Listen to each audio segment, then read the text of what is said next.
Cricket इतिहास में कुछ नाम इतिहास के लिए लिए जाते हैं, कुछ नाम रिकॉर्ड्स के लिए लिए जाते हैं और कुछ नाम सिर्फ रिस्पेक्ट के लिए लिए जाते हैं। उनमें से एक नाम है राहुल द्रविड़।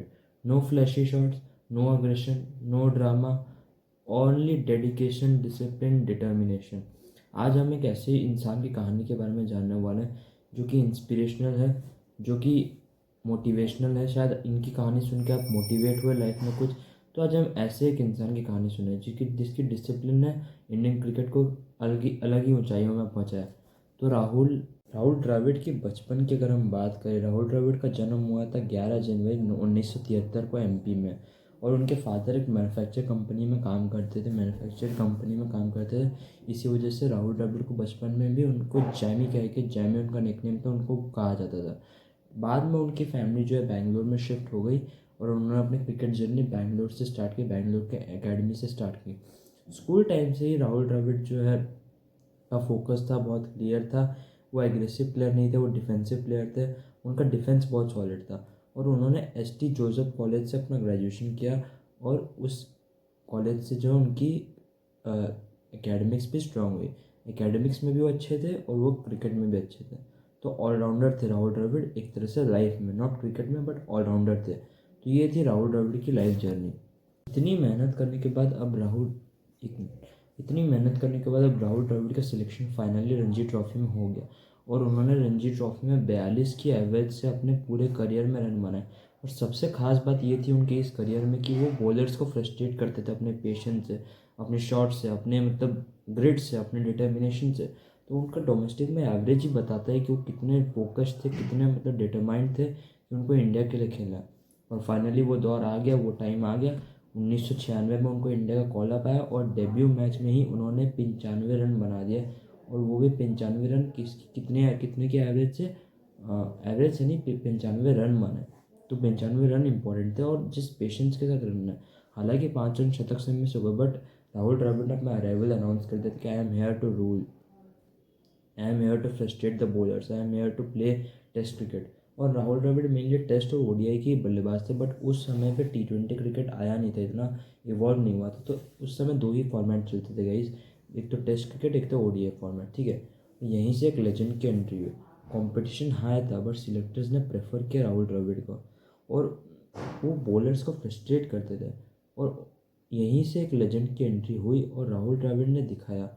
देखिए राहुल द्रविड़ ने क्या क्या हमको सीख दी अभी तक की स्टोरी में, मैं बता रहा हूँ आगे की स्टोरी में। और कि हमको पेशेंस रखना चाहिए ज़िंदगी में, चाहे हमको कुछ मिल रहा हो या ना मिल रहा।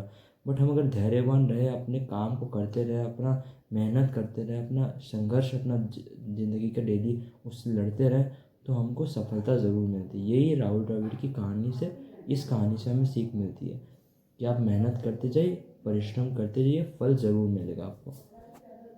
बात करते हैं राहुल द्रविड़ के कुछ ऐसे एक मोमेंट की जो कि उनका करियर का टर्निंग पॉइंट साबित हुआ। और जो राहुल द्रविड़ का पीक था 2003 Kolkata test match versus Australia, follow on का टाइम और राहुल द्रविड़ और वीवीएस लक्ष्मण के 376 रनों की पार्टनरशिप।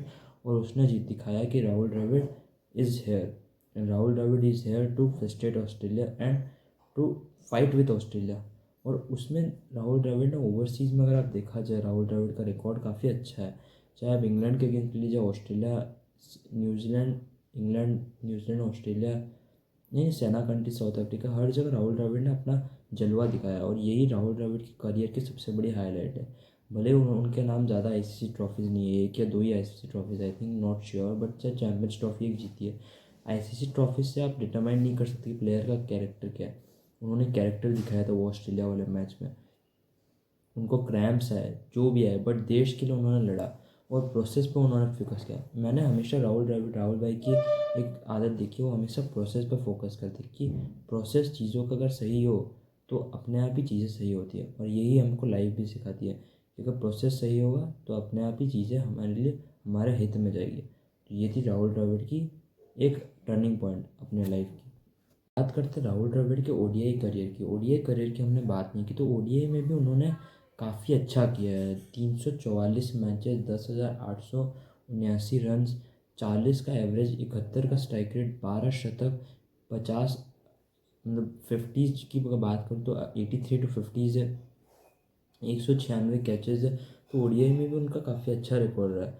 ओडीआई डेब्यू उनका श्रीलंका के अगेंस्ट हुआ था। कई मैचेस उन्होंने बैटिंग में उनको प्रॉपर चांस भी नहीं मिला, बट जब मिला उनको अपने डिफेंसिव गेम के लिए क्रिटिसाइज़ किया गया। 1999 वर्ल्ड कप उनका टर्निंग पॉइंट रहा। 461 रन, 65 का एवरेज, 70 प्लस 65 का एवरेज। तो वो 1996 वर्ल्ड कप उनका करियर का टर्निंग पॉइंट था। विकेट कीपिंग में उन्होंने 70 से ज़्यादा कैचेस पकड़े हैं। अब बात करते हैं उनके और कुछ ओडीआई की सबसे अच्छी इनिंग्स की। 153 अगेंस्ट न्यूजीलैंड काफ़ी अच्छी पारी थी प्रेशर के।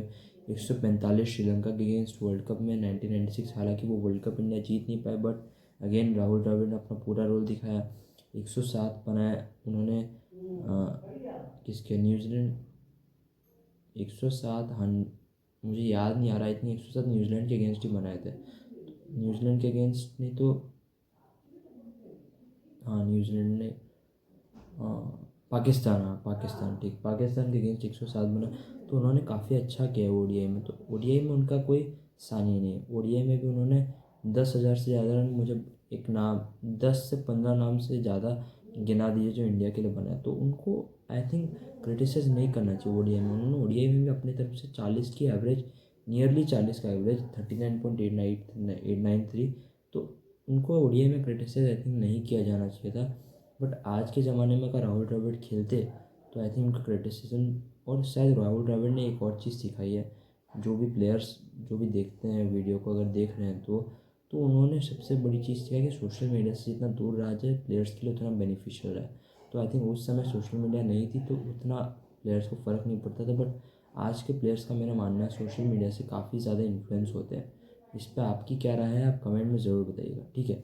अब बात करते हैं राहुल द्रविड़ की कोचिंग की। अगर मैं बात करूँ तो राहुल द्रविड़ ने इंडिया ए और इंडिया अंडर 19 की कोचिंग की, और इंडिया अंडर 19 ने 2018 में उनके अंडर जो जीता। उन्होंने अंडर 19 टीम में जैसे कि विराट कोहली, ऋषभ पंत, शुभमन गिल, इनको ग्रूम किया, इनको आगे के लिए बढ़ाया। चाहे आप अंडर 19 टीम की बात कर लीजिए, जहाँ पर अंडर 19 टीम को उन्होंने फ्रीडम दिया, प्रेशर आने नहीं दिया, प्रोसेस में फोकस कराया, मिस्टेक से सीखने देते हैं। ये सब उन्होंने अंडर 19 और I think men's cricket team में भी दिखाया। और उनकी स्टेबिलिटी, कामनेस और यंग प्लेयर्स को कॉन्फिडेंस देना, और उनकी पर्सनैलिटी अगर मैं बात करूँ तो जैसे कि उन्होंने उनकी अचीवमेंट क्या है, पहले ये बात है उनकी अचीवमेंट, उनकी इज्जत।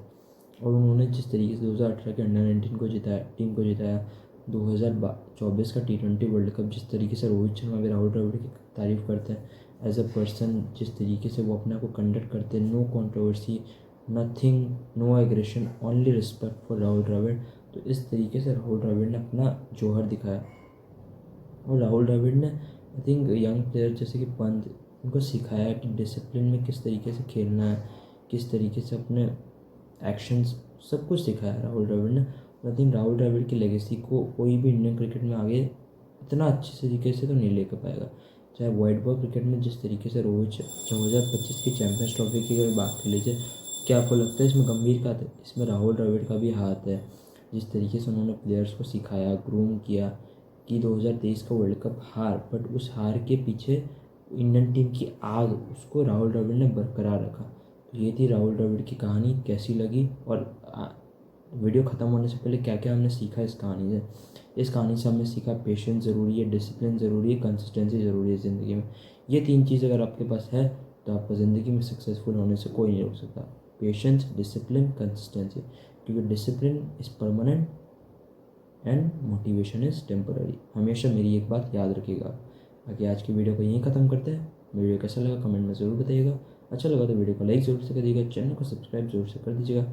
मिलते हैं किसी नेक्स्ट वीडियो में, तब तक take care, bye bye. Channel को सब्सक्राइब जरूर से कर दीजिएगा।